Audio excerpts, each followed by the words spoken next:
saying that Sultan Aliyev lost. How ridiculous Yeah, was that? that was very, very frustrating Yeah. for a while. I had Yeah. to put my phone down. I had to stop watching it. Um, Me and my dad got back from our hike probably 20 minutes before that fight happened. Yeah. So I mean, we were watching. I think we were watching the basketball game at that point. But we kept flipping back and forth to UFC, kind of keep an eye on things. And you know, especially having money on that in our round robin, it was really frustrating for them Yeah. to continuously say it was wrong, and Lost. then it would Yeah. update on correct on one, and then it would not on another, and it was ridiculous. Yeah. Yeah. It was not cool, but other people had that as well. The commentators were John Gooden, Paul Felder, and Dan Hardy. I was saying I think I might get some flack for this, but this is my second favorite crew, and I really think that Dan Hardy is an excellent color commentator. He has great analysis, kind of like Rogan. He explains what's going on in real time. And further, I just want to keep explaining how happy I am that Jimmy Smith is no longer with the UFC, that I don't have to hear this guy. Actually, I'm happy he's not with Bellator or any organization I watch. I I couldn't stand the guy. I just couldn't. I really tried my hardest to like him, but I couldn't. And I still don't like him. And I don't like his Twitter, but I'm blocked, so it's all good. But I enjoyed the segments with Dan Hardy and Paul Felder. I really enjoyed Dan Hardy. And also, if you say anything positive about Dan Hardy on Twitter, his whole family will like the post, which I think is hilarious too. It says like Really, mom, yeah, it's like his mom, his sister, they'll all like the post. It's really, that is awesome. it's really funny. Yeah. I was just gonna go over some of these fights. Heavyweight Alistair Overeem versus Alexei Oleinik, and I was like, how is this fight gonna go the distance? And it definitely didn't. Reem did a TKO in the first round, and he you know Olenek tried to force guard, and it was crazy. It was pretty interesting. He was trying to get that choke on him and everything. So I don't know if I'm gonna go through all the fights though, man.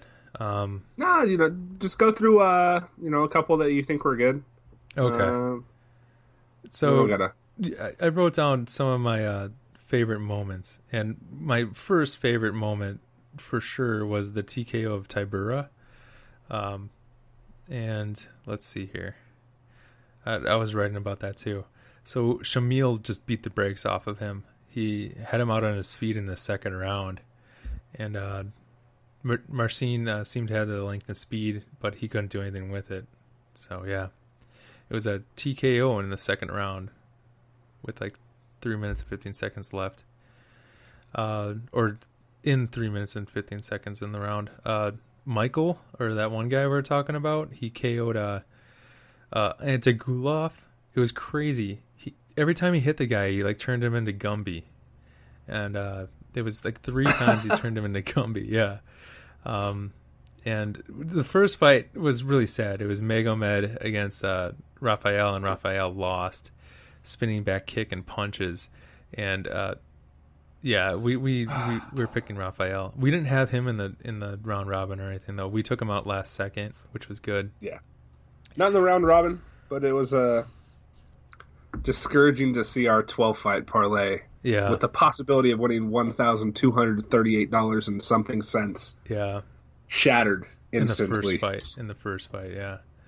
Um, and then Alex De Silva, he was winning the first two rounds, and then something happened. I don't know if he gassed himself out, but he like started to just stay trying to go for a double leg, and then he got a guillotine choke on him, and it was over.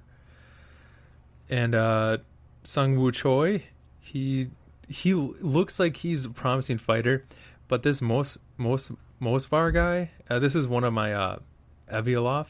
This is one of my favorite parts of it. This guy has a motor. This guy is gonna be good. He's gonna be beating a lot of people in the UFC. He's gonna get into top competition, I think. Krzysztof Jocko against Allen. This was my most frustrating fight to watch. Jocko just dominated absolutely, and I do appreciate Herb Dean allowing the fight to go with not too much action happening, because I know he was like advancing, and I know that he was doing some really good wrestling and jiu-jitsu, but it didn't mean it wasn't frustrating for me when all I wanted was Alan Amidowski to throw some bombs, but he just didn't. Even when they're standing up, he was like afraid of the takedown too much, and then just got taken down. Women's flyweight, Modafferi, she beat Shevchenko, and I was kind of saying she's going to just wrestle her, and that's what happened, and she ended up winning with it. So, yeah. Sergey won KO, and we said that he was going to do that, so that was awesome. Sergey dominated Golm. It was pretty sweet. And Islam won by decision. I thought he was going to win inside distance, but they did look like they were really similar fighters. It kind of like what we were saying on the podcast. It ended up being like a really similar kind of style. It was pretty cool.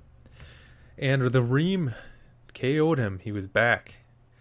That's what I got, man. That was a pretty. It was kind of cool because you saw all these guys from Russia, and these guys from Russia have chins, man, and they also throw power. It's pretty crazy.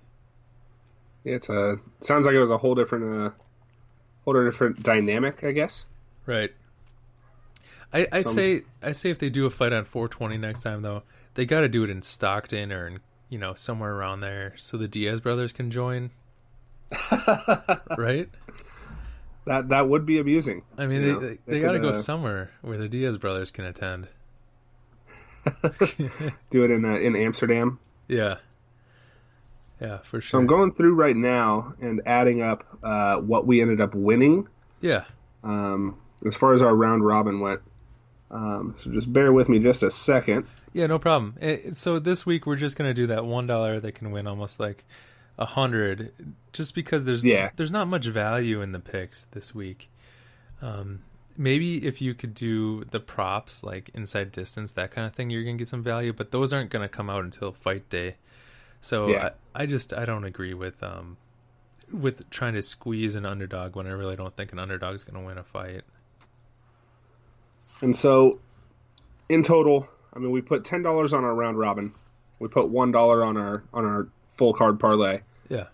So investment a total of $11, and we came out on top. Plus $5.55. Okay, yeah. So, it's not a lot, but money's money. Right. It's $5 I didn't have. One of the reasons was one of the fights was canceled. Yeah. We would have won, substantially a lot more if that fight had happened. Yeah. Well, not substantially, but probably a good $10. Yeah, probably. If that fight happened and happened the way we wanted it to. I mean, it's not bad. You made a profit, which is good. Yeah. I'll take it any day. Yeah. Unlike you on other sports, right? Didn't you lose some money on some other sports there? Yeah. Basically that $5 it took pretty much turned it around, and on our hockey episode with Hockey Talk with Nick, went ahead and put some money on 3 different games that were happening the next day. All 3 were losses. Nick was confident, so I put 5 on a parlay, 3 on the single game, so I lost $8 that day. $8 is $8. It's not that bad. Yeah, it's not that bad. I'm still positive from what I started with in Bovada. Hey man, the $1 might happen. Could happen. Hey, that's why I always do it. Yeah. Never know unless you try. Yeah, you never know. What's the big deal if you lose $1, especially when we have, some confidence picks that we can throw in there, where we'll at least win, $4 on a $2 bet or something like that, And the good thing is you have a favorite, so if it does get down to Jacare at the very end, you can turn around and put $30 on Hermanson or something, and then you're guaranteed to win. Yeah, absolutely. You'd hedge your bet. Hedge that bet right away. Yeah, and that's what we did. That's what we did a while back, right? Yeah, that's what we did when you won the bigger money. Yeah, I think I won $86. Yeah. Like a seven fight parlay. Right, and you something like that. You hedged it Not too heavy, but just enough that you'd be positive anyway. Yeah. I think I hedged it enough to where I would have been coming out if I would have lost that last fight. Yep. It still would have been coming up plus 60 cents. Oh, okay. So what wasn't a lot. I was going for the big money. Okay. I was confident in it, and I was going for it. I just didn't want to lose out too much. Yeah. I thought I could have sworn that I thought that it was you would get back around like $20, but I don't know. I'm probably mistaken. So I don't remember. Yeah. Oh well. I don't know if I can go back that far and look. Yeah, I don't know either. I mean, I'd have to go through my stuff. That's a while ago. That's yeah. So, oh well. That's everything I got, man. I appreciate the platform to do UFC picks. Of course. Well, we are happy to provide these for you guys. Obviously, Justin's our guru here. But Justin, you want to shout out the Bathroom Break podcast? Yeah. Tune in to Bathroom Break podcast. It's a podcast where just dumbasses talk about stuff, pretty much. Yeah. Ton of fun. So check us out on Instagram. Yeah, Jockstrap. Go ahead. Oh, I was just gonna say that there's random games, random questions, like moral questions, just that kind of stuff. It's kind of funny. But yeah, check us out. It is very comical. Yeah. But yeah, check us out on Instagram, jockstrap_sports, and check us out on Twitter @sportsjockstrap.